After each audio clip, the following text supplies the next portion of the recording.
Hello friends, welcome to mission Gurukul. आज हम discuss करेंगे हमारा हिंदी का डेली करंट अफेयर्स।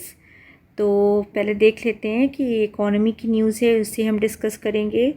फिर हमारी विज्ञान रिलेटेड न्यूज़ है, साइंस एंड टेक, उसको हम डिस्कस करेंगे। उससे रिलेटेड क्वेश्चन भी डिस्कस करते चलेंगे साथ ही। फिर इंडस्ट्रियल रिलेशन से रिलेटेड न्यूज़ है, उसको हम डिस्कस करेंगे। फिर ये न्यूज़ जनरली जो अभी पर्टिकुलरली ईपीएफओ का एग्ज़ाम जो दे रहे हैं उनके लिए बहुत इंपॉर्टेंट है, वो अच्छे से देख लेंगे इसको। फिर मिसलेनियस न्यूज़ में हम डिस्कस करेंगे one liner PCS related news, और यूपीएससी सीएससी में जो इम्पॉर्टेंट है उससे रिलेटेड न्यूज़ हम जो है एक बार डिस्कस करेंगे। तो चलिए स्टार्ट करते हैं। तो पहला टॉपिक है हमारा एमएसएमई। तो अभी ये न्यूज़ में है बिकॉज़ एमएसएमई की जो डेफिनेशन है उसमें बदलाव आया है। ठीक, पहले अब देखिए ये आपका दिया है माइक्रो एंटरप्राइजेस, ये स्मॉल एंटरप्राइजेस है जिसे हम लघु बोलते हैं, और ये मध्यम यानी कि मीडियम एंटरप्राइजेस है। ठीक है, तो पहले इसकी जो लिमिट थी वो अलग थी, अब ये नई लिमिट इन्होंने तय की है, तो इसीलिए ये न्यूज़ में है। तो हम आइए जान लेते हैं कि कौन जो नई लिमिट है वो क्या है। तो देखिए दो तरीके की लिमिट देते हैं, एक इन्वेस्टमेंट, एक टर्नओवर की लिमिट। तो ये हम माइक्रो के लिए जानेंगे। तो माइक्रो एंटरप्राइजेस की जो इन्वेस्टमेंट लिमिट है वो 1 करोड़ से कम होनी चाहिए, और जो टर्न ओवर है आपका वो 5 करोड़ से कम होना चाहिए। वहीं स्मॉल एंटरप्राइजेस जो है उसका इन्वेस्टमेंट जो लिमिट है वो 10 करोड़ से कम होना चाहिए, और उसका जो टर्नओवर लिमिट है वो 50 करोड़ से कम होना चाहिए।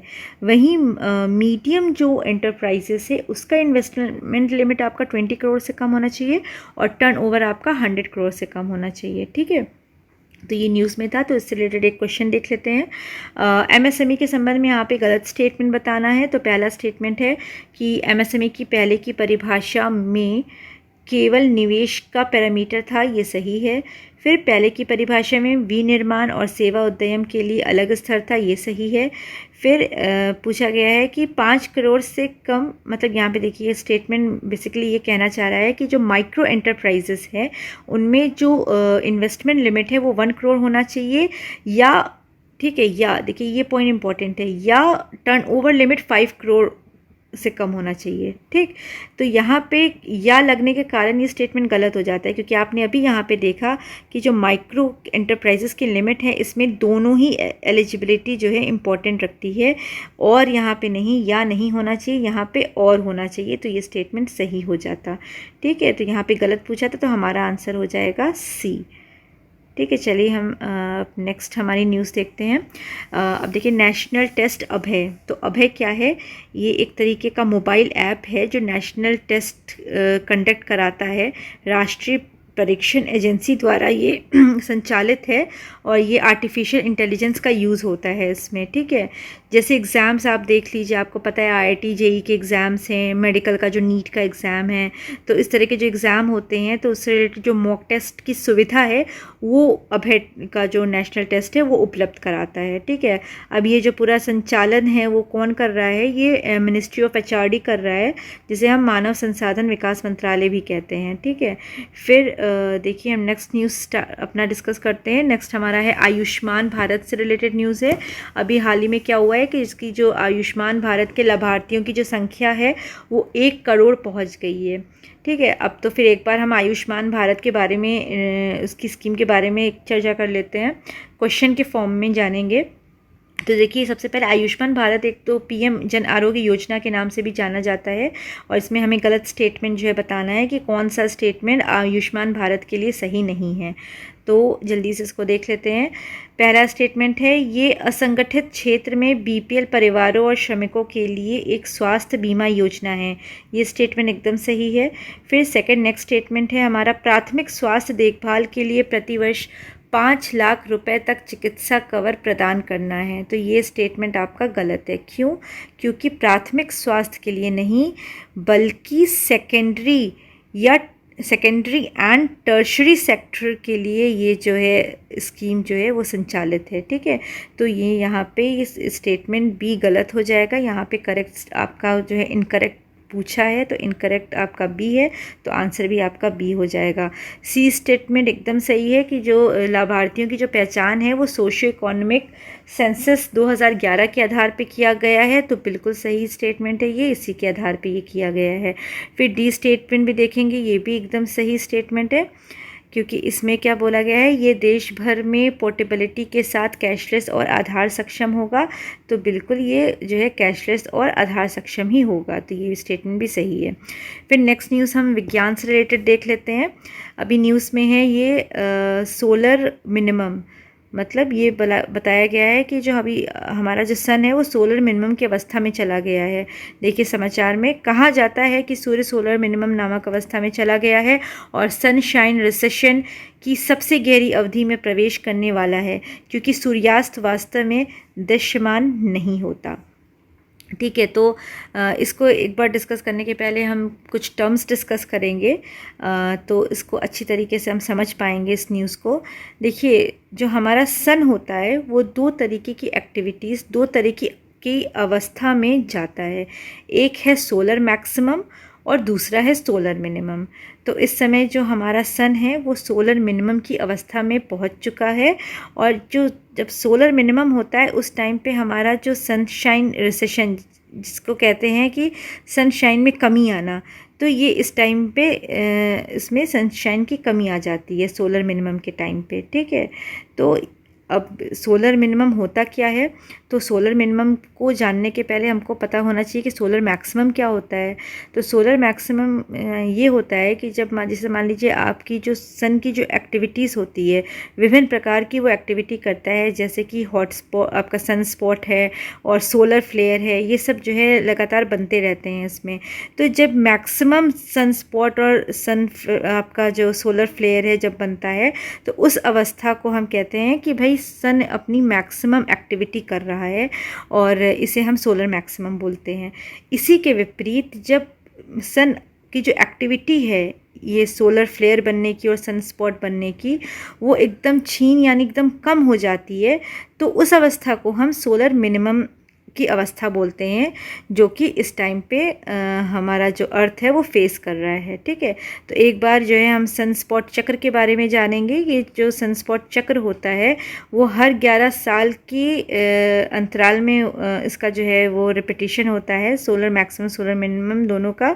तो इस टाइम पे जब सोलर मिनिमम है, सोलर मिनिमम की अवस्था में क्या होता है, सनस्पॉट दूर हो जाता है और इसमें जो है शांति की अवस्था, मतलब कि जिससे समानता की अवधि शांत हो जाती है। ठीक, मतलब कि आपको थोड़ा सा लगेगा कि अब सन में हलचल नहीं हो रही है, अब चीज़ें शांत हो गई हैं। सोलर मिनिमम के टाइम पे ऐसा जो है प्रतीत होगा।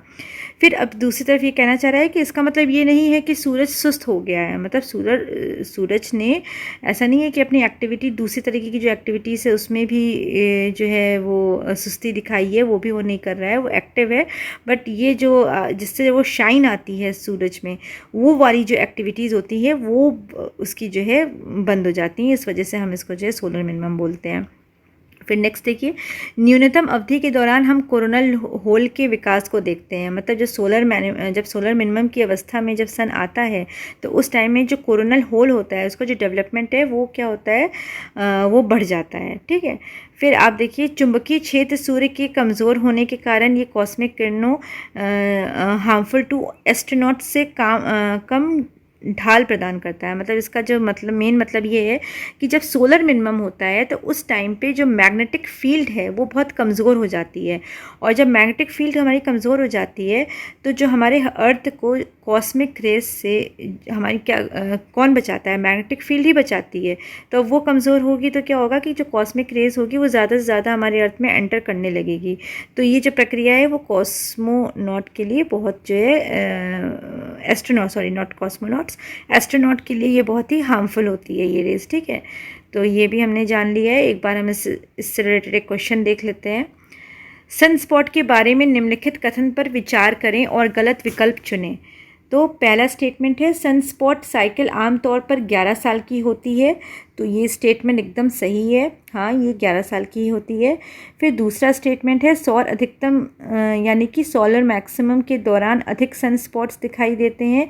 ये भी एकदम सही स्टेटमेंट है। सोलर मिनिमम के टाइम पे सन स्पॉट कम हो जाते हैं और नहीं दिखाई देते हैं, जबकि सोलर मैक्सिमम के टाइम पे सन स्पॉट अधिक दिखाई देते हैं। ठीक है, तो हमारा ए और बी सही हो गया। अब यहाँ पे नेक्स्ट स्टेटमेंट है सन स्पॉट एक ऐसा क्षेत्र है जहाँ चुंबकीय क्षेत्र बहुत कमज़ोर है।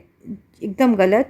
ये अवस्था देखिए सोलर मैक्सिमम के टाइम पे होती है और सोलर मैक्सिमम के टाइम पे जो मैग्नेटिक फील्ड होती है वो स्ट्रॉन्ग होती हैं, ना कि कमज़ोर होती हैं। तो ये भी आपका सन स्पॉट जो है सोलर मैक्सिमम से रिलेटेड है, तो यहाँ पे सन स्पॉट के दौरान कमज़ोर नहीं होंगी बल्कि स्ट्रॉन्ग होंगी। तो ये स्टेटमेंट आपका गलत हो जाएगा। और यहाँ पे आपका देखिए गलत स्टेटमेंट पूछा है, तो इसका आंसर करेक्ट आंसर सी हो जाएगा। ठीक है, स्टेटमेंट डी सही है। सन स्पॉट डार्कर प्रतीत होता है क्योंकि ये उनके परिवेश की तुलना में कुछ हज़ार डिग्री ठंडा है। तो एकदम सही, ये स्टेटमेंट भी सही है। और इसी के साथ जो है हमारा आंसर हो जाएगा सी। ठीक है, अब हम नेक्स्ट क्वेश्चन देख लेते हैं। कॉस्मिक किरणों के संबंध में सही कथन चुनें। पहला कथन है ये विद्युत चुंबकीय स्पेक्ट्रम का हिस्सा है। ठीक, तो देखिए स्टेटमेंट गलत है। ये इलेक्ट्रोमैग्नेटिक स्पेक्ट्रम यानी कि विद्युत चुंबकीय स्पेक्ट्रम का हिस्सा नहीं है। दूसरा जो स्टेटमेंट है वो कह रहा है वे आवेशित कण की अत्यधिक उच्च विकिरण तरंगे हैं। ये स्टेटमेंट एकदम सही है। तो यहाँ पे क्या बताना था कि कौन सा कथन सही है, तो केवल दो, मतलब कि सेकंड स्टेटमेंट सही है, तो इसका आंसर बी हो जाएगा। फिर चलिए नेक्स्ट हम न्यूज़ देख लेते हैं जो कि इंडस्ट्रियल रिलेशन से रिलेटेड है।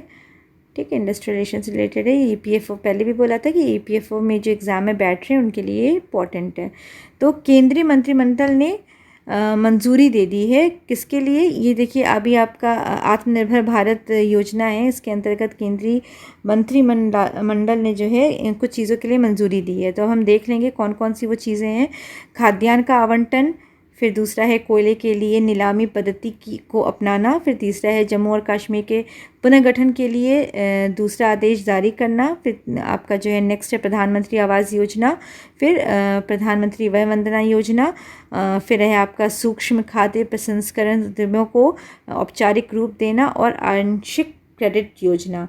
तो इन सारी एक्टिविटीज़ के लिए क्या किया है, इन्होंने जो है अनुमति दे दी है केंद्रीय मंत्रिमंडल ने हमारे। ठीक है, तो ये हमने एक बार देख लिया। इससे रिलेटेड हम एक क्वेश्चन देख लेते हैं कि अभी आपने देखा कि प्रधानमंत्री वय वंदना योजना ये है हमारा जो है बुलेटिन में, तो एक बार हम इससे रिलेटेड, इस योजना से रिलेटेड एक क्वेश्चन को देख लेंगे। पीएम वय वंदना योजना के संबंध में निम्नलिखित में से कौन सा कथन गलत है, तो यहाँ पे गलत स्टेटमेंट बताना है। तो पहला स्टेटमेंट है बुढ़ापे के दौरान सामाजिक सुरक्षा प्रदान करना और बाजार की अनिश्चित परिस्थितियों के कारण अपनी ब्याज आय में गिरावट के खिलाफ बुजुर्ग व्यक्तियों की रक्षा करना।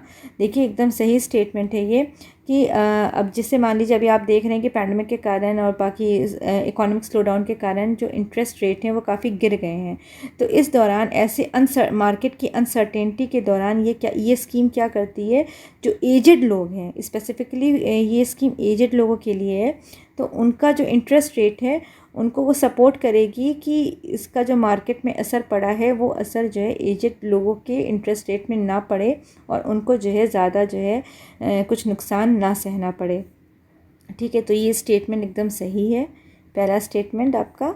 ठीक है, स्टेटमेंट ए इज़ करेक्ट। फिर देखिए नेक्स्ट स्टेटमेंट देख लेते हैं। लाभार्थी 60 वर्ष से या उससे अधिक आयु के बुज़ुर्ग हैं जो इसे 2023 तक बढ़ा दिया गया है। बिल्कुल सही है, पहले ये 2020 तक था, अब इसको बढ़ा करके 2023 तक कर दिया है।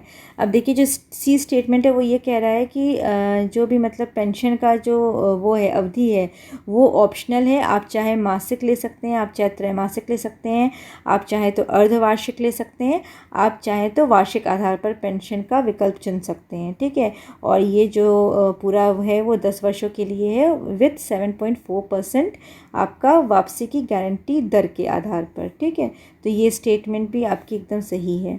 तो अब जो है नेक्स्ट स्टेटमेंट देख लेते हैं। स्टेटमेंट डी, इसे PFRDA के माध्यम से लागू किया जाएगा। तो ये स्टेटमेंट गलत है, यहाँ पे गलत ही पूछा है, तो इसका आंसर डी हो जाएगा। ये यहाँ पे LIC होगा, PFRDA नहीं बल्कि LIC के द्वारा संचालित है। ठीक है, नेक्स्ट हमारी मिसलेनियस न्यूज़ है। तो पहले हम वन लाइनर पीसीएस रिलेटेड जो इम्पोर्टेंट है वो एक बार डिस्कस कर लेते हैं। तो देखिए 73rd विश्व स्वास्थ्य सभा का अभी आयोजन हुआ है।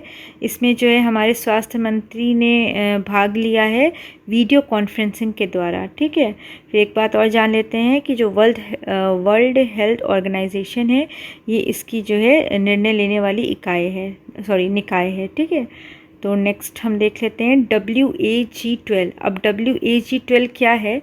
ये एक इलेक्ट्रिक लोकोमोटिव है जो कि स्थानीय रूप से निर्माण की गई है, यानी कि इंडिजिनसली डेवलप्ड है। मतलब कि इसका सारा का सारा पार्ट जो है भारत में ही बनाया गया है, बाहर से कोई भी पार्ट नहीं लिया गया है। अब WAG-12 यहाँ पे 12 से संदर्भित है आपका 12,000 HP, यानी कि इसकी जो कैपेसिटी है वो 12,000 हॉर्स पावर की है। और इसका जो निर्माण किया है वो फ्रांसीसी कंपनी एल्स्टॉम ने किया है। ठीक है, चलिए नेक्स्ट न्यूज़ देख लेते हैं। भारत ने फ़िलिस्तीन के शरणार्थियों के कल्याण में मदद करने के लिए संयुक्त राष्ट्र राहत और निर्माण एजेंसी को $2 मिलियन की राहत सहायता प्रदान की है। देखिए, अब आपको पहले पता है कि जो इंडिया है वो हमेशा से पैलेस्टीनियन इश्यू का सपोर्ट करता आया है, और इस बार इसने क्या किया है, संयुक्त राष्ट्र के एजेंसी के थ्रू $2 मिलियन की राहत राशि प्रदान की है फ़लस्तीन को। ठीक है, चलिए फिर हम यहाँ पे नेक्स्ट आपका जो UPSC रिलेटेड न्यूज़ है जो इम्पोर्टेंट है वो हम डिस्कस कर लेते हैं। तो विश्व मधुमक्खी दिवस जो है संयुक्त राष्ट्र ने जो है 20 मई की तारीख तय की है, और इस दिन हम विश्व मधुमक्खी दिवस मनाते हैं। और इस बार की इसकी जो थीम है वो यहाँ पे थोड़ा सा मिस्टेक हो गया है, ये प्रोटेक्ट बी नहीं होगा, ये इसकी जो थीम है वो होगा सेव द बी। ठीक, तो सेव द बी इसकी इस बार की थीम रखी गई है।